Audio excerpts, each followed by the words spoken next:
What is up, guys, and welcome back to another Transformers video here today, and we're going to be diving back into Transformers 2/Transformers 3, and we're going to be doing a little bit of speculation about one Autobot character who was mysteriously missing before showing up in Transformers 3, and even after his appearance, there are more questions left on the table than there are answered in the movie. So without further ado, let's take a deep dive on Dino/Mirage. While we wouldn't get our first live-action look at this character until Transformers 3 Dark of the Moon, we actually got some tie-in comics as well as the Dark of the Moon video game, which led into the actual movie, which gave us our first teases of the character.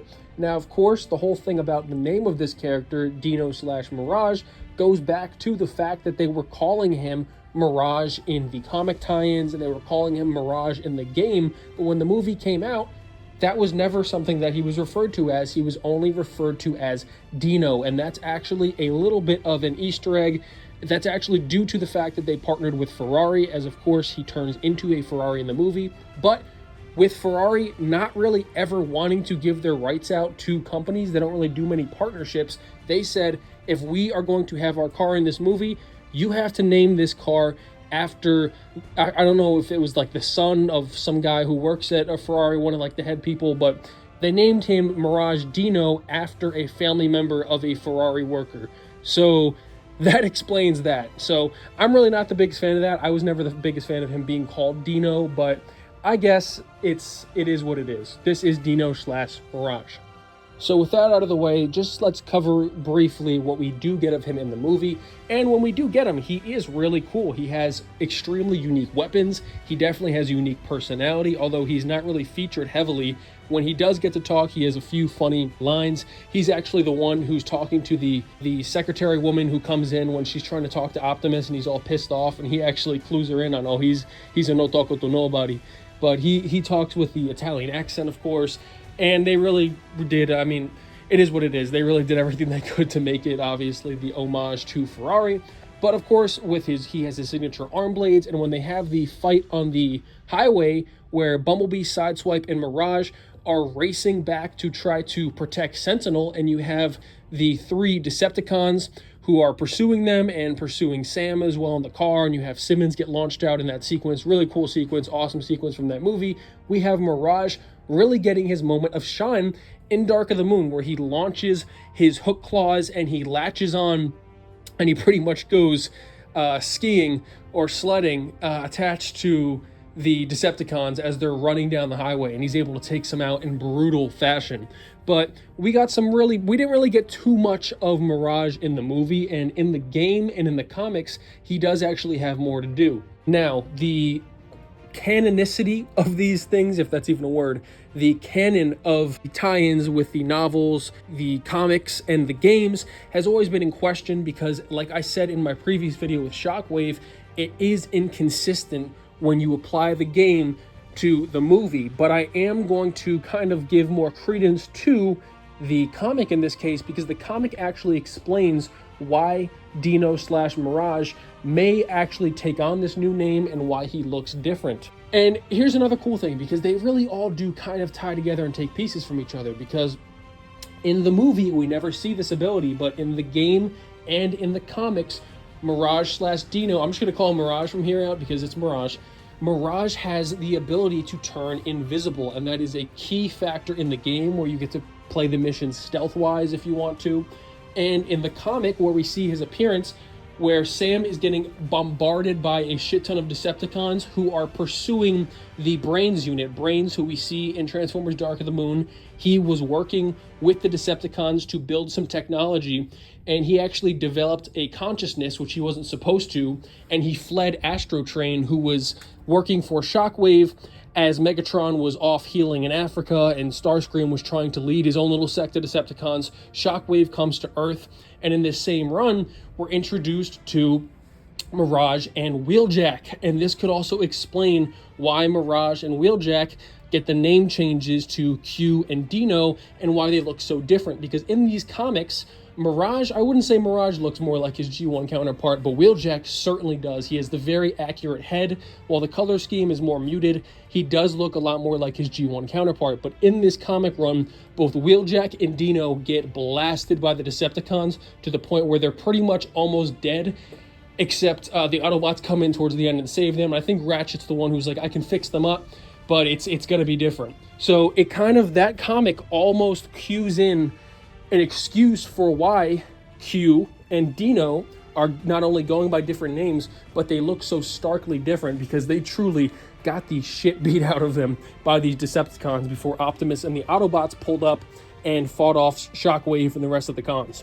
So while the game does take inspiration from things that were brought up in the comics, like Mirage's cloaking ability, we're not going to say the game is canon, but I will say this comic could just as well be canon because it does fall in line with everything we see in the movies. It introduces and takes away characters that should be taken away and introduced. It explains what's going on with the twins. There's a lot of the triplets. The triplets of the RC, Chromia, and Elita 1, and it explains what happened after one of them was killed, or two of them were killed in Revenge of the Fallen, and it explains how they were rebuilt and stuff like that. It's a really cool comic run, and it really ties everything in between those live-action movies. I really recommend you check them out. I think it's a 4-part comic run. It's part of Dark of the Moon. I believe it's called Darkstorm Rising. But this is the comic run that introduces Wheeljack, it introduces Brains, it introduces Mirage, it shows Shockwave and his arrival to Earth, etc., etc. So while the movies, the books, and the comics, and the games even, don't really give us a specific explanation on how Dino got to Earth, we really just see him showing up in these battles with Wheeljack. We can just assume, based on what we also see in these comics, with the fact that there's a bunch of refugees showing up to Earth, including Jolt, picking up from the plot of the previous movie. There's a bunch of these characters who are the refugees, or should I say Jolt rather is in charge of like looking over them. But there's a number of these refugee Autobots who are coming from the stars to Earth, and Optimus makes them stay with Nest before they can be fully ingrained and kind of get some training and stabilize themselves and heal and get back on their feet.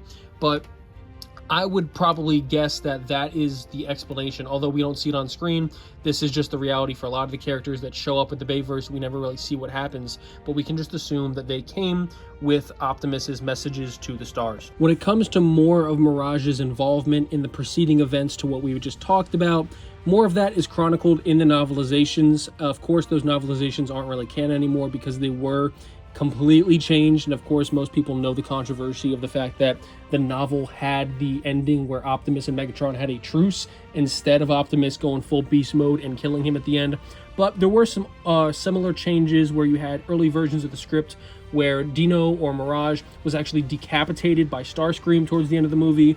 In another early version, which was actually kept in the comic book adaptation, and the junior novelization was he was executed by Soundwave instead of Q/Wheeljack, which we see also later in the movie when Soundwave drags off Q in front of Bumblebee and executes him. That was actually going to be Mirage. So they did keep him alive. There were changes made specifically to keep him alive. Unfortunately, we know they don't really do anything with that. He's not in Transformers 4 Age of Extinction, although he may actually show up briefly on one of those cards that we see of the wanted Autobots. But they didn't really do anything with him. He was really just a brief appearance in this movie. But again, that Dark of the Moon video game was very fun. I can remember specifically that nighttime mission where you're going through the mountains and you meet up with us. I believe it's Sideswipe towards the end of the mission as it becomes dawn. That's a really fun mission where you play as Mirage, and it's very stealth and sniper oriented. And I think you fight Starscream a few times as well. But that, as well as reading this comic recently, it was cool just to see the expansion of these characters, and it really does flesh out the Bayverse in a way that I feel like a lot of us fans really desired at the time when those movies were coming out. But all in all, Mirage/Dino, really cool unexplored character in the Bayverse, and I am glad that they did choose to bring him back in a new way, of course, with Pete Davidson in Rise of the Beasts. Although Rise of the Beasts, although I did not love that movie and everything they did with it, I can say Pete Davidson's Mirage was arguably one of the highlights of that movie, definitely one of the highlights of that movie, and I would not be opposed to seeing him reprise that role in future sequels. Definitely hope they focus more on the story and the villains and bulking up everything that I would actually make it a good movie, though. But him as a character, really cool to see, and I hope we see more. But let me know if you want me to deep dive more on the Rise of the Beast characters rather than these Bayverse characters. But until next time, let me know what you guys think in the comments down below. Likes, dislikes, anything is appreciated. And until next time, peace.